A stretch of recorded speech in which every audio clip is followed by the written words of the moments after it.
Eim Odysseus Laertiades, hospassi tolois e anthropois melo, kai meu Cleos uranon hic. Eu sou Odisseu, filho de Laertes, cujas muitas artimanhas todos os homens conhecem, e a minha honra chegou até o céu. Ô, louco! Matraga não é matraga.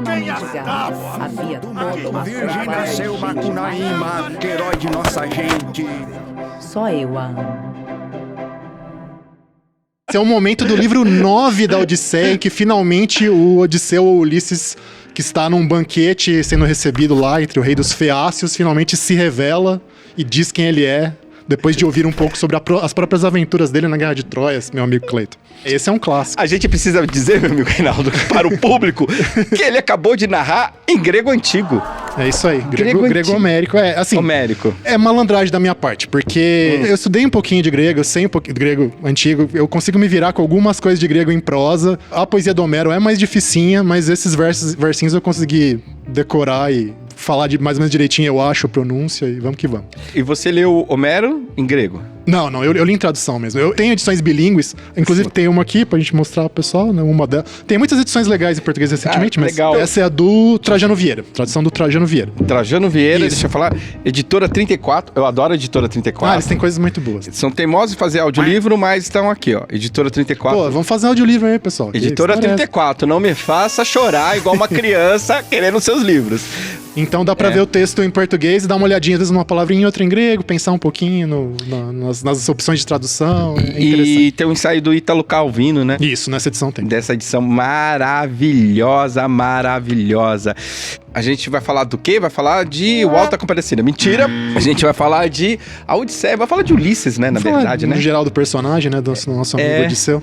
O Odisseu. Eu quero dar uma introduçãozinha aqui, Rê, só rapidinho. Vamos nessa. E eu quero que você me corrija durante a introdução, né? Tá, eu vou dando os pitacos. Vai dando os pitacos. A minha experiência com a Grécia é através da mitologia, através do Hércules da Disney e através da dramaturgia.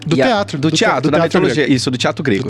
Né? E a tragédia pra gente é o alicerce do nosso teatro ocidental. A gente faz teatro, aprende teatro. Inclusive, o primeiro ano de artes cênicas pelo Brasil, de uma certa forma, algumas faculdades quebram essa tradição, mas a gente começa pelo teatro grego. Então a gente vê a arte poética do Aristóteles, para aprender sobre a dramaturgia, a tragédia grega, e sobre a importância da tragédia tinha no povo grego da sua época. Então você tinha lá a celebração de Baco, né? A grande celebração, você trazia o bode, sacrificava lá no meio, antes de começar o espetáculo, por isso que é a tragédia, né? Trago o Odes. É o canto do bode, inclusive. Canto do bode, canto do né? bode. E aí começava a tragédia. E quem não sabe, gente, assim, não confundir tragédia com drama, porque tragédia tem umas características. Ele passa ao longo de um dia, né? Ele tem um tempo, ou seja, a história se passa naquele tempo. Ah, mas no Édipo Rei se fala do passado dele, mas são pessoas contando o que aconteceram, né? Então se passa ao longo de um dia, tudo se resolve e o herói é sempre trágico, né? O herói sempre tem um final trágico. Tem essa coisa do heroísmo, da virtude, da honra, mas ele sempre é trágico. Trágico. E aí, geralmente, os dramaturgos escreviam 3 peças para o concurso, né? Sendo 3 e uma comédia. Então, no Édipo, a gente tem Édipo Rei, Édipo Colono e... Antígona. E Antígona. Antígona. Isso. Não é Antigona. Também, a peça é Antigona, mas o nome... A tônica é Antígona. Antígona.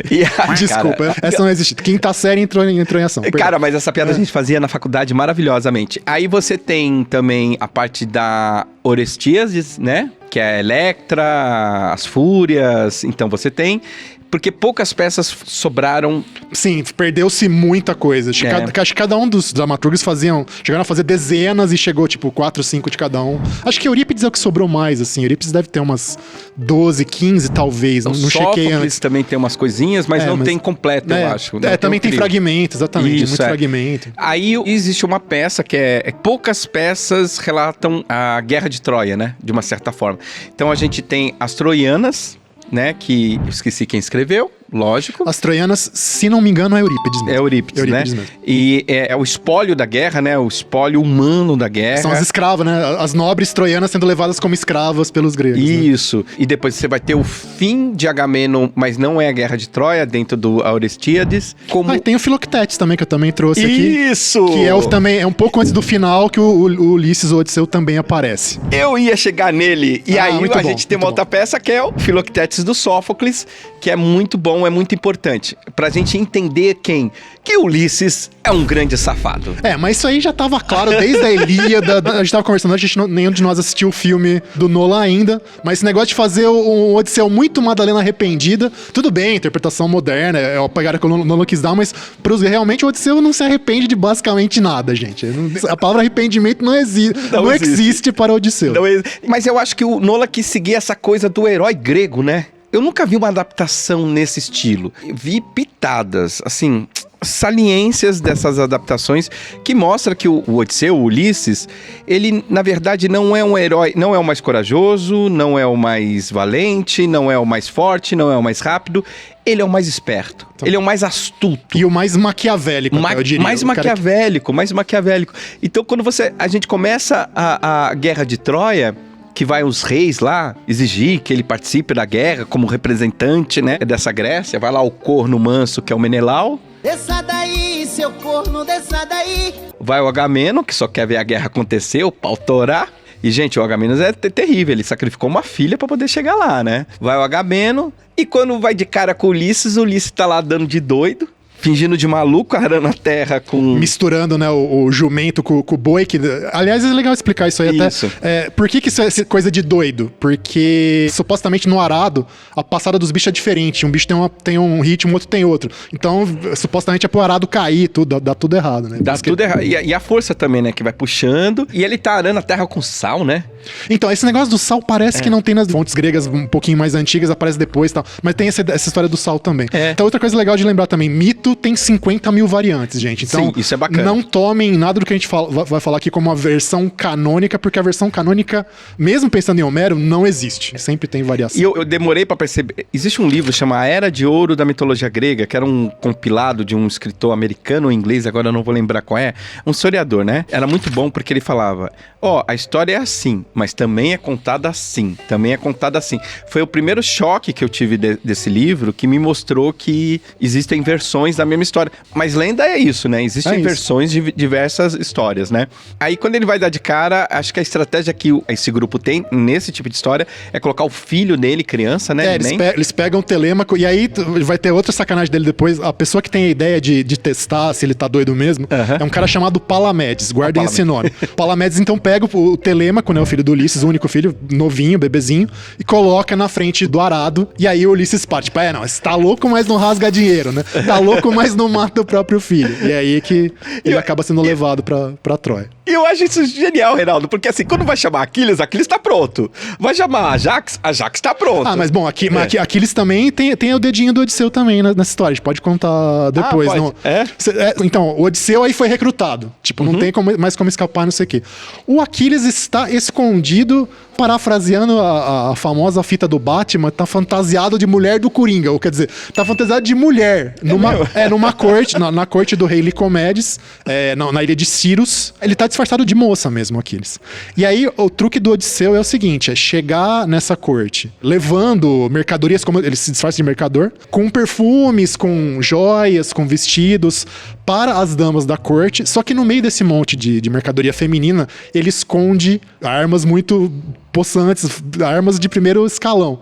E aí uma dessas moças fica muito interessada nessas armas. E aí então é que ele descobre que essa moça é o Aquiles. Por que tal? O Aquiles tem toda aquela profecia de que ele vive até o fim da vida, até ficar idoso, de maneira obscura, mas com uma vida completa, ou ele vive muito pouco e com glória. A mãe dele, então, pra salvá-lo, disfarça ele, coloca ele nessa corte. Só que aí não dá certo porque justamente o Odisseu, com esse golpe das armas no meio das coisas femininas, o Aquiles acaba se revelando. E aí, então, é que ele leva o Aquiles junto com ele pra Troia. E esse tá na Ilíada? Esse também, a gente tem que lembrar que tanto Ilíada quanto Odisseia, eles contam pedacinhos muito pequenos menos. Ah, é verdade. De Troia e do que aconteceu com os heróis depois. Então, são outras tradições. Teve vários outros ciclos épicos de poemas mais curtos, que alguns sobreviveram, outros não. E também tem prosadores, já quase da época romana, que aí começam a expandir. Tem um sujeito chamado Higino, tem o próprio Ovídio, que escreve as Metamorfoses, que coloca algumas coisas de Guerra de Troia no meio. Então, a gente vai pegando esses caquinhos da história. É quase fanfic, né? Se a gente for pensar, é meio que a lógica da fanfic atual de contar as aventuras do seu personagem favorito que não estão no livro oficial. Né? Mas o que eu acho genial nisso tudo é que rola um pouquinho de infantilidade, porque eu fico imaginando o Aquiles como o papagaio do Aladdin, do desenho da Disney. Faz assim, Aladdin, vem aqui ver É quase isso. É quase isso. Armas, quem gosta de armas? Fica um pouco assim, né? Meio que ele era muito belo e tal, não sei o que, um rapaz ali, Sim. talvez, muito jovem, quem sabe. Mas, supostamente, apesar de toda a história com o Patroclo, que a gente pode discutir depois, mas também a gente vai ficar muito... é sobre a Odisseia, não é Aquiles. Mas ele já tinha conseguido gerar um filho, enquanto estava lá disfarçado de mulher, com a princesa, a filha do rei, que estava brigando ele. Então, Aquiles já tinha mandado ver ali. Eu adoro isso. Tem o Hércules também se veste de mulher, né? Sim, com a rainha Ônfale. Então, a parte de se vestir de mulher não é... Imagina que é musculoso. Nossa, moça, a senhora é fisiculturista. Sabe o que me lembra? Você já assistiu aquele filme ligeiramente grave? Eu não sei, o bebê está... Aquele do Arnold Schwarzenegger. Ah, eu tô ligado. Eu esqueci o nome do filme, mas eu lembro. Tem uma hora que, pra disfarçar ele, eles vestem ele de mulher e vai pra um tipo retiro de mulheres grávidas. Tá. E todo mundo acha. E aí tinha uma enfermeira que olha pra ela, assim, com desejo, e fala, essa é grandona. Então, era o Arnold Schwarzenegger vestido... Cara, procurem, é ele e o Danny DeVito. É o clássico dos anos 90... da Sessão da Tarde, então eu fico imaginando isso. Mas o mais engraçado nisso tudo é que eles vão pra guerra e nesse caminho fica dentro da embarcação do Ulisses o Filoctetes, né? Pois é, e aí o que acontece é que ninguém sabe muito bem o que é... Porque aí que tá, o Filoctetes, ele seria uma figura importante pra ganhar a guerra, porque ele é o cara que herda... A gente acabou de falar do Hércules, ele herda as flechas envenenadas do Hércules. Algumas pessoas falam que é o sangue da Hidra de Lerna, que era um dos monstros que o Hércules matou nos 12 trabalhos. Outros falam que seria com o sangue do Centauro. Não, acho que não é o Centauro, é da Hidra de Lerna mesmo. E essas flechas seriam tão importantes, e o Filoctetes é arqueiro, seriam importantes pra conquistar Troia. Só que acontece alguma coisa, alguma maldição, a gente não sabe exatamente como, talvez tenha sido com a própria flecha, porque supostamente elas são 100% mortais. Mas o fato é que o Filoctetes fica com uma ferida no pé, que fica supurenta, purulenta, muito fedida. Muito nojenta, assim, de um nível sobrenatural. E aí o Ulisses, então, aconselha os gregos a abandonarem o coitado do Filoctetes nessa ilha, que é a ilha de Lemnos, que é uma ilha ali que estaria na costa da atual Turquia, né? Assim como Troia. E ele fica lá, e aí depois tem mais outra história que vai continuar com ele mais pro final da guerra, mas enfim. Então tem mais uma sacanagem do Ulisses. Não, o cara coitado do cara tá com o pé podre aqui, larga o cara sozinho na ilha. E o mais engraçado, eu vi a única montagem feita pelo Brasil aqui do Filoctetes. Né? Ele foi feito no começo dos anos 2000, se eu não me engano. Teve uma vez só? Só teve uma vez. Porque não é uma peça... Por exemplo, você pega as primeiras peças do Sófocles, você faz assim no texto teatral, só sai sangue, né? O Filoctetes é uma peça teatral grega que não tem um pingo de sangue, você sabia? Não tem um pingo de sangue. Coisa. Não tem. Eu tava dando uma lida, me preparando aqui, não realmente, se pensar em pancadaria, realmente não tem. Não tem pancadaria, porque o Sófocles escreve essa peça já idoso, né? Acho que uma das últimas peças dele. E é genial, porque qual é o grande morte do Sófocles? É a falta da palavra. A mentira, a grande relação dramática, o grande arco dramático é você não ter palavra naquilo que te sustenta, né? Tanto que o Ulisses é um grande vilão, ele dá um discurso no final de vilanesa, né? Tipo vilanesa. O Hércules aparece na peça. Já divinizado, né? Já como figura divina, né? Divinizado. E quem fez a única montagem no Brasil foi o Zé Carlos de Andrade. Tá. Né? Ele fez juntamente com o departamento de Diadema, cidade de Diadema, porque era uma junção, e ele fez, era bonita a peça. Só que é uma peça que talvez não seja muito montada, porque ela não tem muito atrativos, né? Você precisa saber quem é Filoctetes na fila do pão, sabe? Quem é o Neoptólemo, né? É só um nome complicado. Filoctetes, Neoptólemo, que é o filho do Aquiles, né? Sim, isso é legal. O Aquiles teve um filho, só sabia através da peça. Então, a grande discussão dentro do Filoctetes é essa coisa da honra, da palavra. É como eu falei no começo, nas tragédias gregas, todo herói tem um fim trágico, por exemplo, Édipo o Rei, novamente citando o Édipo o Rei. É o cara que mata o pai e casa com a mãe, sem saber, ele não sabe. Só que a cidade é devastada, pelas fúrias dos deuses, porque essa coisa incestuosa não era permitida por eles, diz o Zeus, né?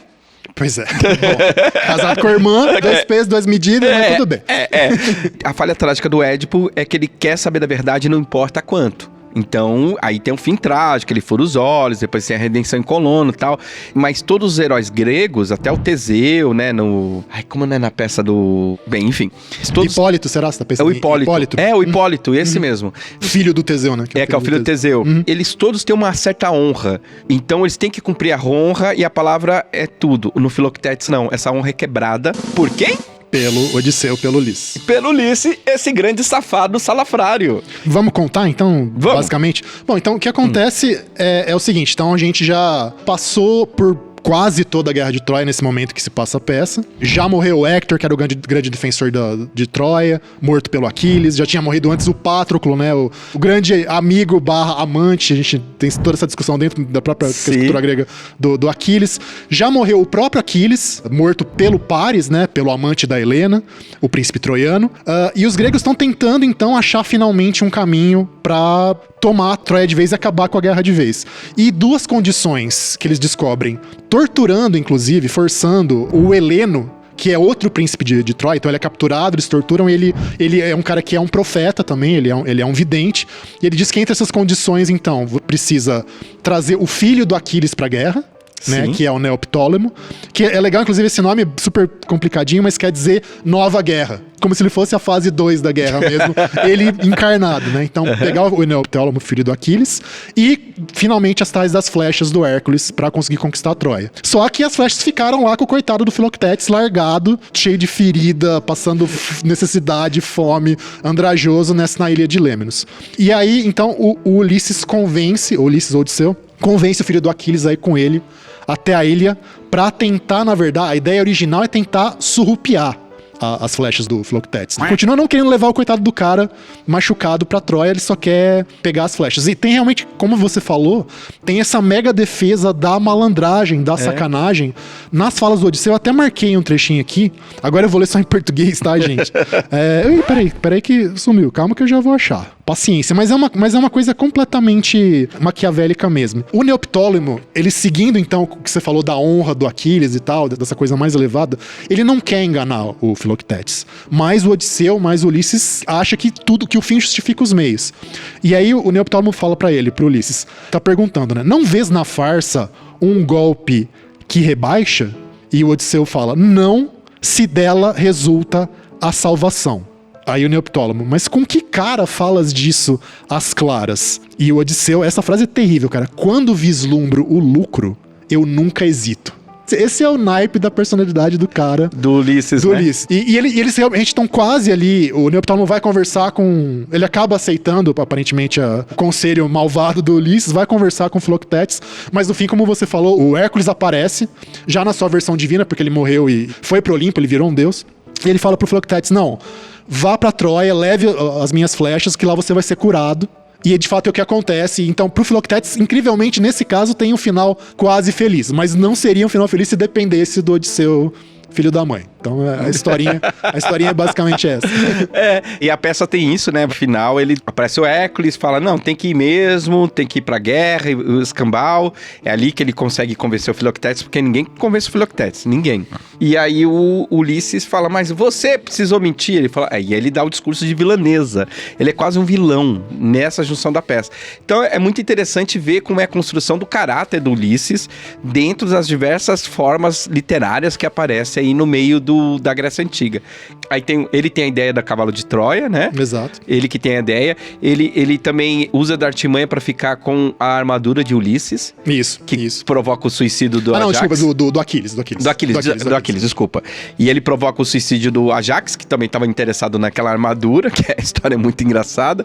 Ele acha que ele tá matando os gregos, tá matando umas ovelhas, não sei o quê, né? E ele com vergonha fala, que vergonha, se mata. Que é a peça Ajax, inclusive. Tem a peça Ajax. E é é interessante até pra você saber, por isso que só pra vocês entenderem, porque o Caçador de Marte, na Liga da Justiça, chama Ajax. Que é aquele cara verdão, né? Sim. Que é em homenagem ao personagem grego, né? Você sabe por que em português ficou Ajax? Você conhece essa história? Porque eu realmente não sei.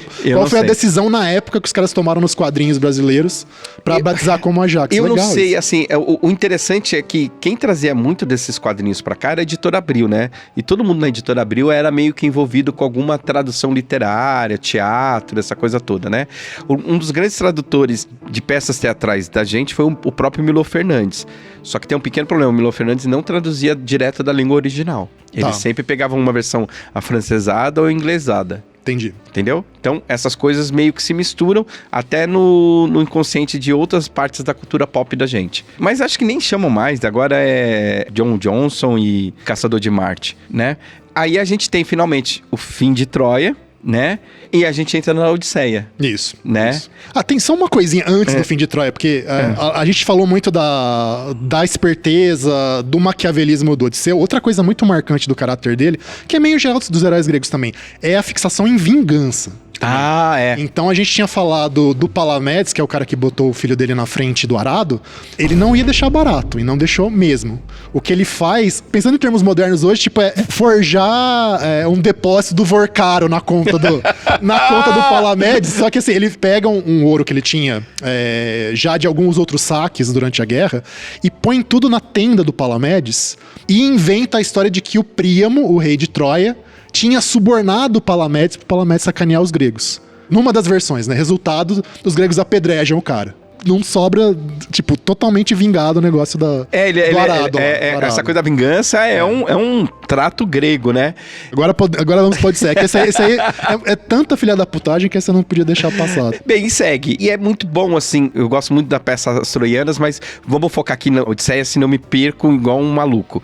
E aí, como é que começa a Odisseia? Como é que começa o texto? Pois é, tem 1000 coisas fantásticas na Odisseia. Apesar da nossa dificuldade, às vezes, de se aproximar do texto, porque, afinal, é um texto muito antigo, mas é completamente não linear, né? Isso é muito louco. E embora a gente pense na viagem, a viagem é um grande flashback, no fundo. A Odisseia começa quando o Ulisses, não no começo da jornada dele voltando de Troia, mas começa quase no final, quando ele já faz 7 anos lá na ilha da ninfa Calypso, né? Da ninfa, que é um dos tipos de deusa grega, que quer transformar ele em imortal. Ele fala, não, eu quero voltar pra Ítaca, eu quero voltar pra minha esposa, pro meu filho. E aí, então, os deuses, capitaneados principalmente pela Atena, é sempre aquela briga, né? A Atena ajudando o Odisseu e o Poseidon, principalmente, atrapalhando. A Atena chega pra Zeus falando, a gente tem que levar esse cara de volta, afinal já passou muito tempo. E aí, a partir daí, então, é que ele chega com a ajuda de Atena no território dos Feácios, que é quase assim, é quase uma utopia tecnológica da Grécia Antiga, porque os caras têm navio que anda sozinho, os caras têm autômatos e tal, eles são muito gentis, hospitaleiros. Ele chega então, com a ajuda da Atena, nessa ilha dos Feácios. Quando ele é recebido lá, ele vai pros banquetes, e que começam nos banquetes a cantar sobre a Guerra de Troia. Em parte, o bardo que tá lá canta um pouco da Guerra de Troia, e depois ele toma a palavra, e ele, nesse mega flashback, reconta o que aconteceu antes com ele, nos 10 anos que teve antes de viagem. Então é completamente não linear, assim, é muito engraçado. E ele ainda não chegou na casa dele, né? Não. Então tem essa parte, tem esse mega flashback, então ele conta a passagem pelos Lestrigões, que são... Aliás, se a gente for contar tudo que a gente vai ficar muito tempo, mas tem principalmente os comedores de lotus, que é um pessoal que meio que você fica chapado lá e esquece da vida e tipo, você fica lá, né, tomando chá de cogumelo eternamente. Tem os Lestrigões, que são canibais. Tem o famoso Ciclope, que tem o famoso truque dele de dizer que o nome dele é Ninguém. E aí, quando o Ciclope é atacado por ele começa a falar, ninguém está me matando. Não sei o que. E os outros Ciclopes não ajudam ele, porque ele acha que é... Como assim ninguém? Você tá doido, né? E aí, ele chega com a Circe. A Circe, embora ela seja muito importante, a Circe é 1 ano só que ele passa com a Circe. E depois ele vai pra Calypso, aí mais 7 anos... E aí, finalmente, ainda tem 1000 rolos. Tem o fato deles pararem na Ilha do Sol. A Ilha do Sol do Deus Hélio, na verdade, né? O Deus Sol. Ele tem os bois lá, que são bois, inclusive, imortais. Sim, eles não envelhecem, mas se eles forem comidos, eles morrem. Os homens do Ulisses matam os bois, comem, e aí ele é amaldiçoado e tem mais tempestades, enfim. Ele viaja também pelo Conselho da Circe. Ele vai ter um contato praticamente com o mundo dos mortos, né? Ele vai pra uma região que ela chama de Terra da Perséfone, que é a Rainha dos Mortos. Ele faz um sacrifício lá, especificamente pra chamar os mortos. E aí ele conversa com Hércules, conversa com Aquiles, conversa com Agamenon, que já tinha sido morto pela esposa.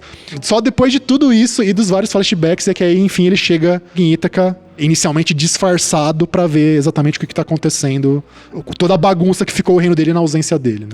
Sim, acho que o grande lance do Ulisses nessas viagens, essa coisa de ficar 7 anos... teve dificuldade de voltar. Saiu pra comprar cigarro. Mas ele ficou 7 anos lá na ilha de Calipso, né, dançando carimbó ao lado da Joelma. Tem essa coisa também, porque ele é tentado a toda hora, a todo momento, e ele, na Circe, eu achei que tinha ficado bem mais, mas ele fica um ano só, né? Um ano só, ele fica menos tempo com a Circe do que com a Calipso. A Circe é aquela feiticeira que transforma... os homens em animais. Em animais. Em animais, isso. A palavra Circe, essa dúvida, é o que origina o circo, não? Não tem a ver. Se não me engano, agora eu tô tentando lembrar da etimologia, mas isso quer dizer algo como falcão. Eu acho que é isso. Eu vou checar depois, mas eu acho que é isso. Um dia a gente pode falar de circo. O circo é uma invenção do século XVIII pelo Philip Austin, que era um cavaleiro real. Só pra você... legal. O circo que a gente conhece com tenda, ele tem dia, horário, data marcada. Ele não de nascimento mesmo. De nascimento, não é uma coisa tão tradicional quanto a gente imagina. Não, ele tem uma coisa bem planejada, inclusive. O que eu acho mais legal, que assim, se você pega qualquer parte de aventura do Ulisses, como é essa coisa do Ciclope, ele só sai de uma enrascada ou outra se é envolvido por uma solução esperta, né? Por uma artimanha esperta. E só que ao mesmo tempo, às vezes ele se auto-sabota. Isso que é engraçado. Ele tem a sacada, que nem você falou, pra achar essa saída. Só que às vezes ele se dá umas auto-sabotagens que você não consegue entender. Que nem no próprio negócio do Ciclope, outra coisa famosa que pelo visto não tá no... Aliás, não, como a gente falou, a gente não viu o filme ainda, mas a hora que ele tá indo embora, então o gigante acha que o nome dele é Ninguém. Ou Sim. É uma coisa muito parecida com ninguém em grego, não é exatamente ninguém. O Tis seria. E aí, a hora que ele tá indo embora já no navio, ele vira pro Ciclope e fala: inclusive, sabe quem derrotou você? Fui eu, Ulisses, filho de Laertes, rei de Ítaca. Tipo, ele dá o CPF pro gigante, pro Ciclope. E aí, lógico que o Ciclope, ele é filho, o nome dele é Polifemo, né? Ele é filho de quem, o Ciclope? Do Poseidon, do deus do mar. E o Ulisses tá onde? No mar. Tipo, é claro que isso não podia dar certo, né? Tem essa autossabotagem, tem a coisa do mentiroso compulsivo também, que é muito doido, cara. Ele toda hora né? ele inventa outro nome, ele inventa outro backstory pra ele, sabe? O tempo todo. Assim, ele tem a tropa dele, que é leal a ele, mas ele abandona também, né?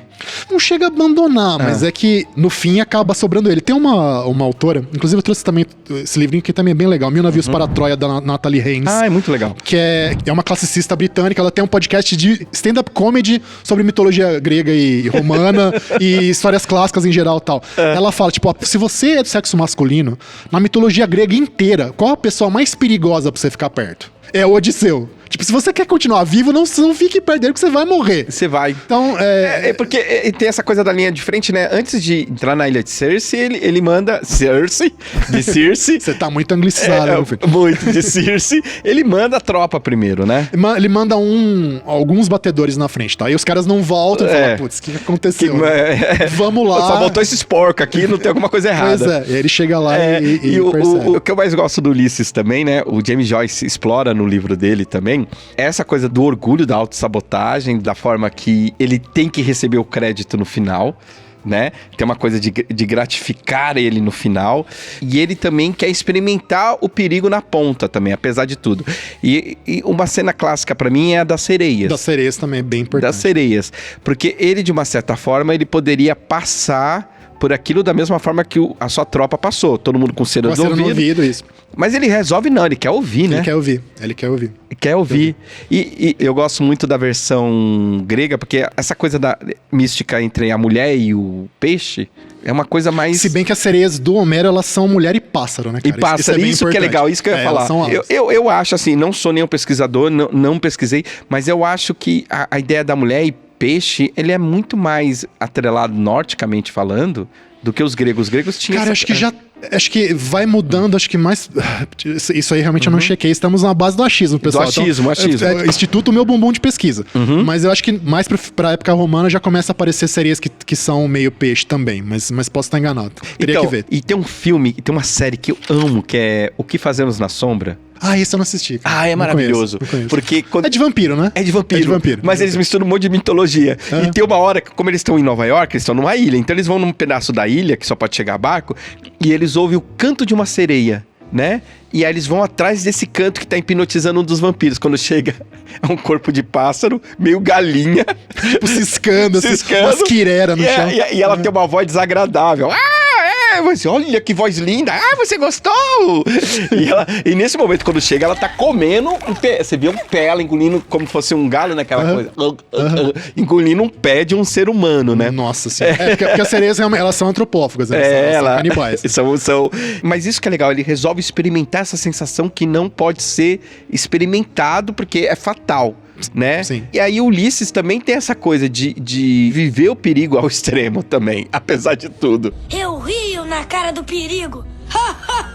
E de ser completamente irrequieto, né? O cara não consegue parar. Tanto que esse mega rolê pra chegar em casa, aí a Odisseia tem o final feliz. Bom, se a gente se contar outra sacanagem que a gente pode falar depois. Mas a tradição que vem depois sempre fala que ele não conseguiu ficar em casa. Que ele voltou a navegar, voltou a entrar em guerra e tem morte trágica. Numa das versões, inclusive, uma morte trágica pelas mãos do outro filho dele, que é o Telêmaco, né? O pessoal resolveu fazer a literação. O Telégono, que seria um dos filhos dele com a Circe. Por engano, acabaria matando, porque o cara não consegue parar quieto em casa. Ele tem como você falou, essa ânsia de correr atrás do rolê o tempo todo, mesmo que dê uma merda federal. Quais as outras sacanagens que ele se compromete a fazer durante as aventuras? Pois é. Faltou uma, ainda da Guerra de Troia, tem um espião troiano, chamado Dolon, se não me engano. Acho que deve ser isso. Que ele é mandado, então, pra tentar dar uma olhada no que tá acontecendo no acampamento grego e tal. O que ele não sabe é que o Odisseu e o principal comparsa dele, que aparece na Ilíada, que é o Diomedes, eles já estão fazendo um esquema de contra-espionagem, né? Então eles capturam esse espião troiano.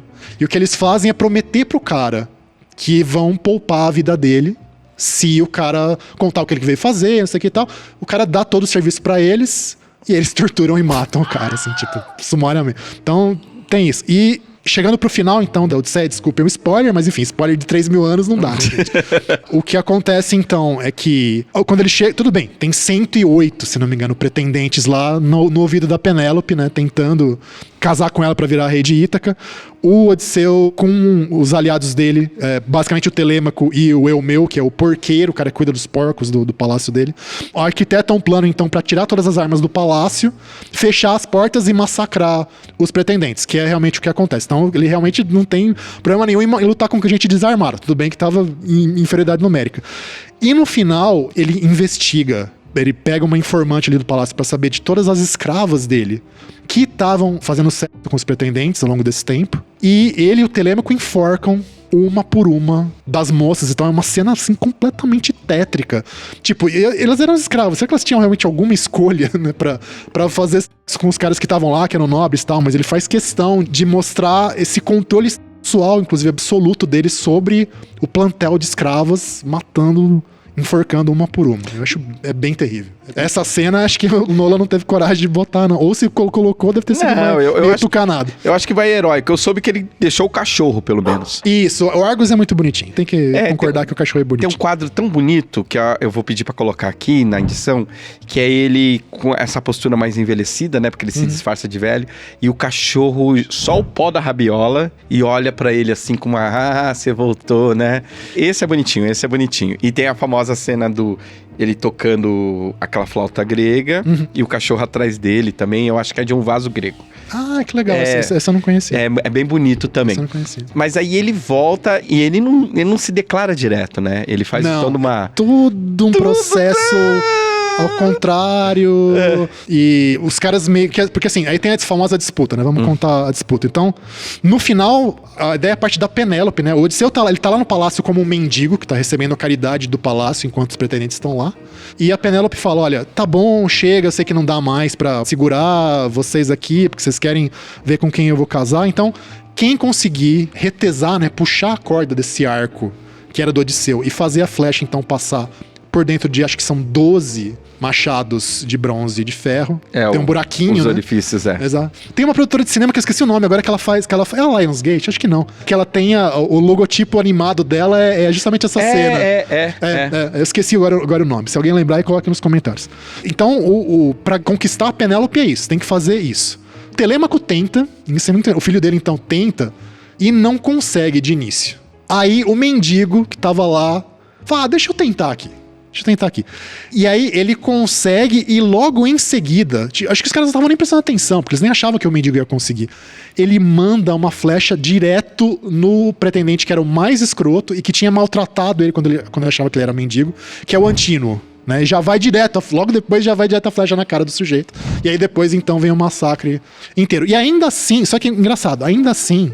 E aí a Athena, que a Athena tá lá junto o tempo todo com ele, né? Ela fica fazendo magiquinhas, então ela muda a aparência dele o tempo todo, é uma coisa assim meio, né, stream makeover divino no Odisseu. Ela faz ele ficar bonitão de novo e tal, e a Penélope ainda continua dizendo que não sei se é meu marido mesmo, e não sei o que e tal. Aí ela manda uma das servas dela mexer na cama do casal. E aí o Odisseu fala, não dá pra mexer nessa cama, porque uma das pernas da cama tem como base uma oliveira viva que eu plantei aqui. Quando ele fala isso, aí é que a Penélope reconhece, pelo menos da boca pra fora oficialmente, publicamente, que ele é o marido dela e eles realmente têm a reunião que era tão esperada. O mais engraçado é que depois de 20 anos ela não trocou a cama, né? Pois é, cara. Não, mas madeira de oliveira, cara, isso aí dura forever, bicho. Madeira de oliveira realmente vale a pena manter. Não puxou pra limpar, não varreu. Sei lá, né?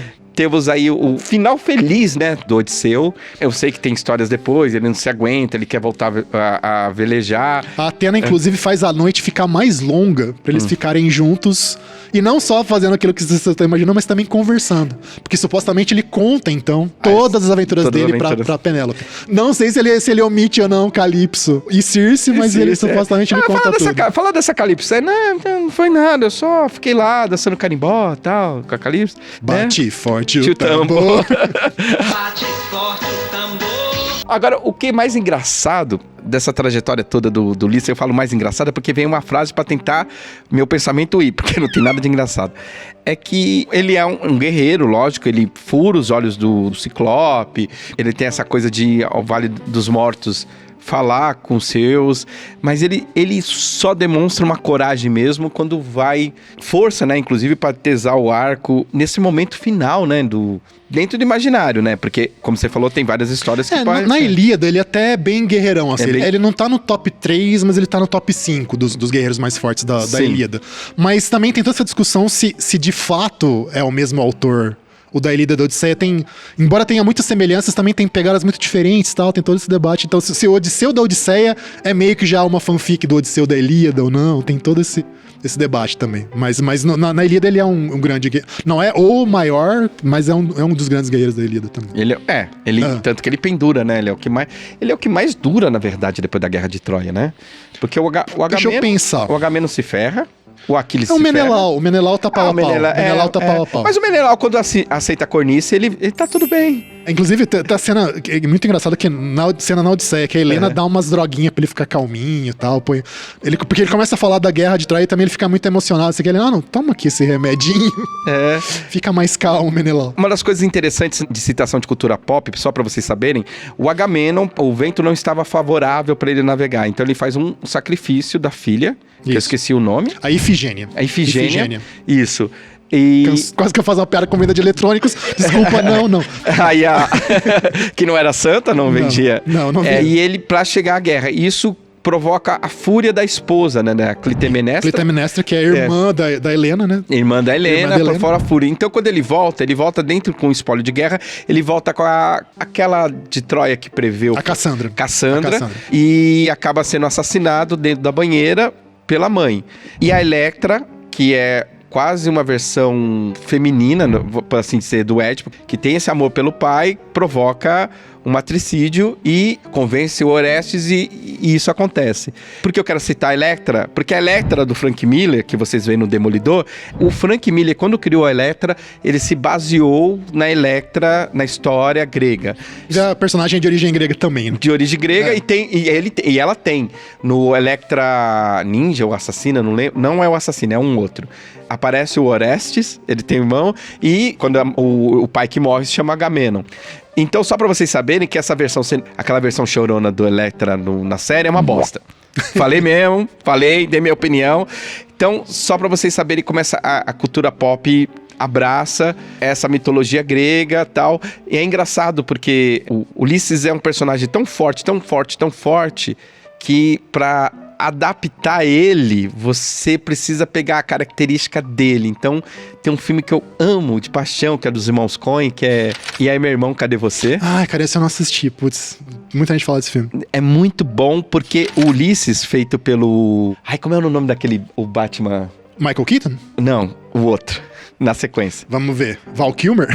Não. É o Val Kilmer logo depois? Não, é o Michael Keaton. Depois é o Val Kilmer. E depois? George Clooney. O George Clooney. Ah, muito bem. Ele faz Ulisses. Tá. Ele faz uma versão do Ulisses nos Estados Unidos da década de 30, eu acho. Na época do surgimento do blues, essa coisa toda. Uhum. E é genial, porque eles pegam o espírito do... Você fala, mas não tem nada a ver. Cadê o ciclo? Tem um cara que tem um cara com tapa-olho, tem as sereias, é muito legal. É muito legal e eles estão fugindo de uma prisão. E quem é o Ulisses? É um grande sacana. É muito legal esse filme. É muito... E ele canta. Bacana. E ele canta no filme. Ele canta. O George Clooney canta. Canta bem.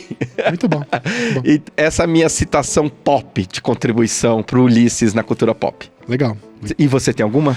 Deixa eu ver. Nossa, cultura pop agora, hein? É. Nossa, bicho, me deu um branco. Não, acho que eu queria destacar de novo só, então. Eu mostrei o livro da Natalie Haynes aqui. Sim. Acho que tem uma safra muito boa de recontagens de mitologia grega pra esse público mais de livros young adult, mas que tem coisa de qualidade muito, muito boa. Além das coisas da Natalie Haynes.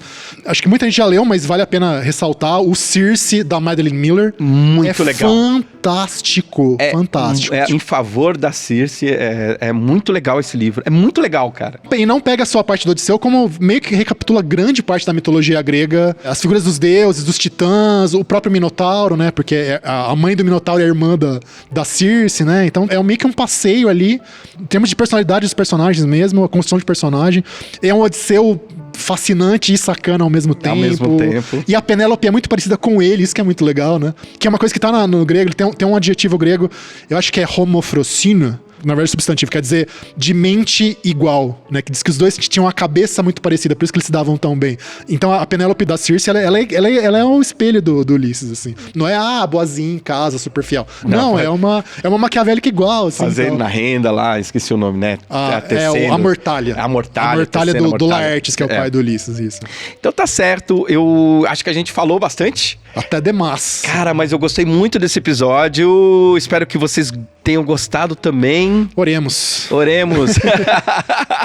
E você aí, tem alguma comparação com a Odisseia de Ulisses que gostaria de falar com a gente, que a gente comentasse no próximo episódio? Algum filme bacana que você assistiu de adaptação da Odisseia? Tem uns 3 que eu me lembro, mais ou menos. Esse do Nolan é o 3º, mas deve ter outros. Alguma adaptação pro cinema, pra televisão, que era como série. Tem o famoso Troia, com Brad Pitt, né? Que é o Boromir, o Xambin é o ator, e incrivelmente ele não morre no filme. Incrível, que ele sempre morre em todos os filmes. Ele não morre no filme. E aí é isso, pessoal. A gente tá aí no episódio novo do TocaCast. Dá o like, compartilha, se inscrevam. Vá no canal também eu descobri que você tem um canal. Vá no canal do Reinaldo. Fala pra ele falar mais, falar do dia a dia. O Reinaldo tem uma coisa, quando ele tá inspirado, ele sai andando pela cidade de manhã e ele grava videozinho. Tentamos. Eu acho que vale a pena, viu? Vale a pena seguir. E outras entrevistas, principalmente nos 3 elementos, onde ele aparece. Tá certo? Isso aí. É isso aí. Valeu. Próximo episódio. Até mais.